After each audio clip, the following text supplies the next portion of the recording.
자, 오늘은 우리가 이제 빅데이터 분석 플랫폼을요, 각 인더스트리별로 템플릿을 화해가지고 어떻게 쉽게 우리가 사용할 수 있는지, 실제 사례들 또 데모들 관련된 이제 컨셉들 이런 것들을 두 분의 전문가를 모셨습니다. 많은 인더스트리에서 프로젝트 많이 하시지 않습니까? 네네. 이런 이제 데이터 기반한 여러 가지 하시면서 네.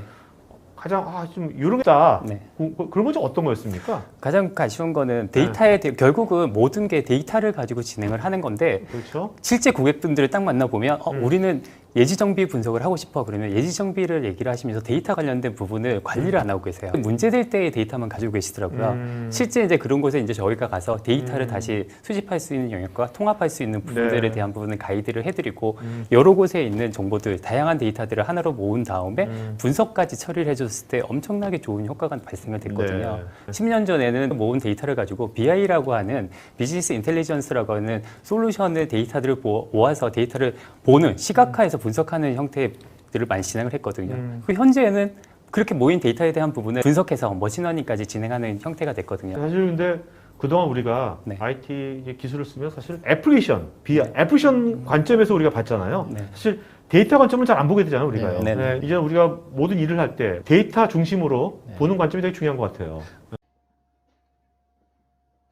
자, 그러면 이제 데이터 관점에서 펜타워가 기업한테 어떤 가치를 주는 거죠? 보통 펜타워라는 빅데이터 네. 분석 플랫폼이 있게 되면 네네. 이제 여태까지 얘기했던 그 데이터의 관리에 대한 부분을 신경을 안 쓰셔도 되게끔 저희가 데이터 만들어드리는 관리라면 겁니다. 데이터 뭐 전처리라든지 뭐 네. 정제하고 이런 걸 말씀하시는 겁니까? 그렇죠. 데이터에 대한 부분 수집부터 시작해서 네네. 수집하고 전처리하고 블렌딩하고 이 모든 작업에 대한 부분들을 음. 모든 프로세스에 의해서 저희가 자동화를 진행을 해드리거든요. 네. 그렇게 자동화를 하게 되면 데이터에 대한 부분이 해결이 되는 거고요. 거기서 더 나아가서 데이터를 모으는 이유는 결국은 딱 하나거든요. 결국은 그렇죠. 수익을 창출하기 위해서 하는 거거든요. 그러면 데이터를 모은 거 가지고 분석까지 이어져야 되는데 이어지는 부분들을 다 펜타워가 진행을 해줄 수 있습니다. 네네. 그 다음에 보니까 오늘 또 이렇게 데이터 옵스란 말을 있는데 데브옵스는 우리가 많이 알고 있는 거고 네네. 데이터 옵스는 뭡니까? 데이터 옵스는 데브 옵스 플러스 데이터 사이언스라고 아. 생각하시는 게 제일 빠를 것 같고요. 네네. 그러면 데이터 옵스를 펜타워 관점에서 네. 다시 한번 좀 풀어주신다면. 데브옵스는 결국 개발자들이 개발을 편하게 하기 위해서 진행을 하고 편하게 한 거를 자동화를 진행을 하기 위해서 진행을 하거든요. 그렇죠. 데이터옵스 같은 경우에는 머신러닝에 대한 부분을 자동화 처리까지 하는 부분을 얘기를 하는 거거든요. 음. 보통 이제 머신러닝을 하게 되면 데이터에 대한 부분을 그냥 보통은 모델을 한 번 만들고 나서 끝난다고 생각하시지만 절대 그렇지가 않습니다. 데이터에 대한 부분을 만들고 나면 이벤트가 발생하게 되면 모델을 다시 또 재학습을 시켜야 되거든요. 그렇죠. 저희가 펜타워라는 시스템을 통해서 데이터옵스를 구축해 놓게 되면 자동으로 그런 부분들을 현업분들이 진행을 할 수가 있으십니다. 네. 사실 현실적으로 보면은 회사 내부에서 재학습할 때마다 투입할 수 있는 분석가를 보유한다는 게 상당히 어려운 측면이고 네네네. 비용 측면에서도 약간 비효율적인 것도 있어요. 그런 것들을 일단 자동화시켜주는 의미에서 비용과 시간이 훨씬 더 절약되는 부분이 있죠. 네.